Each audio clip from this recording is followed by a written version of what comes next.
네, 안녕하세요. 서울대 김경민입니다. 집값 세금으로 잡지 않겠다 등을 언급했습니다. 어떻게 보십니까? 이거는 원칙적으로 맞는 거예요. 그러니까 자본주의 국가에서 재화 가격을 국가가 통제한다는 것 자체가 굉장히 잘못된 생각이고, 예를 들어서 권위주의 정권 때 짜장면 값 높게 하면 안 된다. 짜장면 값 잡은 적이 있었거든요. 그거 되게 잘못된 거잖아요. 짜장면 값도 정부가 잡으면 안 되는 건데, 재화 중에 제일 큰 주택에 대해서 정부가 집값 잡겠다는 것은 굉장히 잘못된 거고, 다만 우리가 여기서 중요한 부분은 뭐냐면 주택시장의 목표를 그럼 재설정을 해야 돼요. 집값 잡는 게 목적이 되는 게 아니고, 사람들이 적정한 비용으로 적정한 주택에 살 수 있는 기회를 국가가 제공을 해줘야 되는 거예요. 그러니까 접근성을 높여주는 겁니다.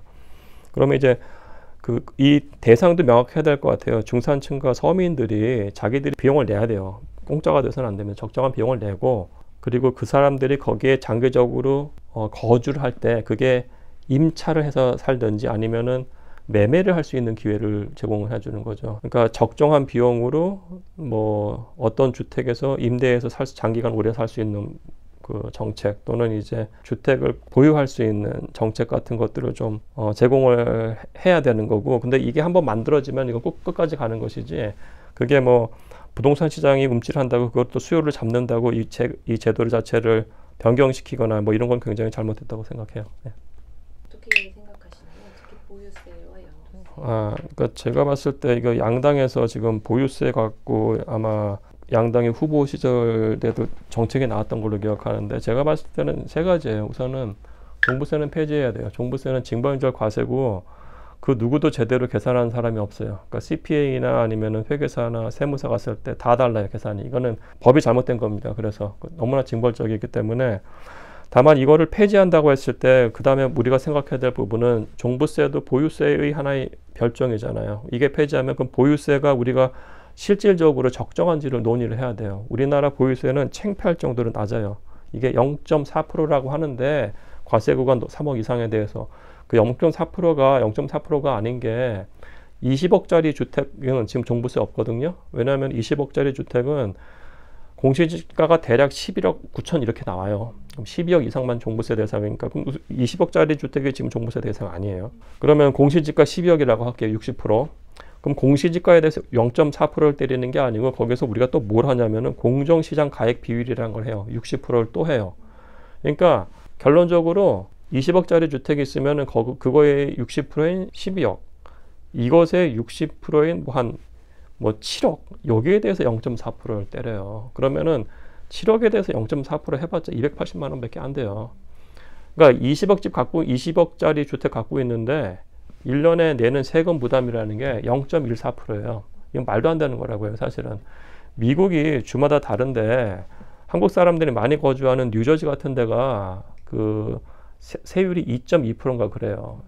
20억 갖고 있으면은 4천만 원 낼 생각을 해야 되는 거예요. 근데 우리가 그건 너무 높죠. 0.1에서 2%까지 노른다면은 그 조세 저항이 너무 세니까, 그러면 최소한 미국에서 제일 적은 세율을 갖고 있는 주 정도까지 하자고요. 그게 0.3%예요. 0.1% 너무 낮기 때문에 정치권에서 논의를 해서 종부세 폐지하는 건데, 실효 보유세율 최소한 0.3%까지 가자는 거죠, 사실은. 보유세가 어느 정도 적정한 부담이 있어야지 주택을 사는 거에 대해서 투기적 수요가 안 들어가는 거죠. 우리 지금 그 논의 지금 하나도 안 하고 있거든요. 실효 보유세를 높여야 되는 것이고, 세 번째는 양도세를 완화를 시켜야 돼요. 그러니까 주택을 보유하고 있는 거에 대해서 적정한 그 부담을 지우되, 주택은 거래를 많이 일으키는 게 좋은 거기 때문에 양도세 부담을 완화시켜줘야 하는 방향으로 가야 돼요. 지금 그 조세 혁신이 지금 되게 중요한 생각을. 노인 보유주택에 대해서도 하실 말씀 있으시죠? 그러니까 이게 사실은 같이 논의가 돼야 되는 부분인데, 예를 들어서 어느 동네에 한 10년 전에 노인분이 그 주택을 샀어요. 뭐 50대 중반이라고 할게요. 근데 그 지역이 갑자기 부촌이 돼버린 거예요. 부촌이 돼버렸어요.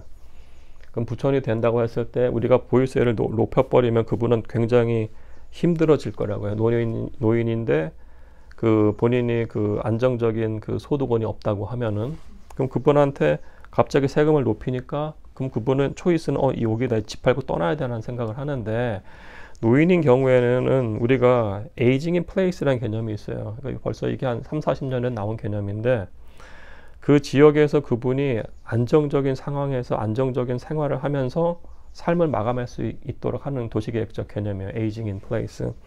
그 관점에서 우리가 보유세를 실효세를 인상한다면 이분이 그 부담이 된다고 하면은 특정 노인층에 대해서는 현재 세율에서 높은 세율을 가지 말고 인플레이션만큼 올려서 지금 세율로 해주는 방법도 고민을 해야 되는 거예요. 그러니까 이게 그 세율을 올리는 건 맞으나 에이징 인 플레이스 개념 같은 것들을 넣어서 노인층에 대해서도 우리가 좀 고려를 좀 해서 좀 세련된 그 조세 정책을 만들었으면 좋겠어요.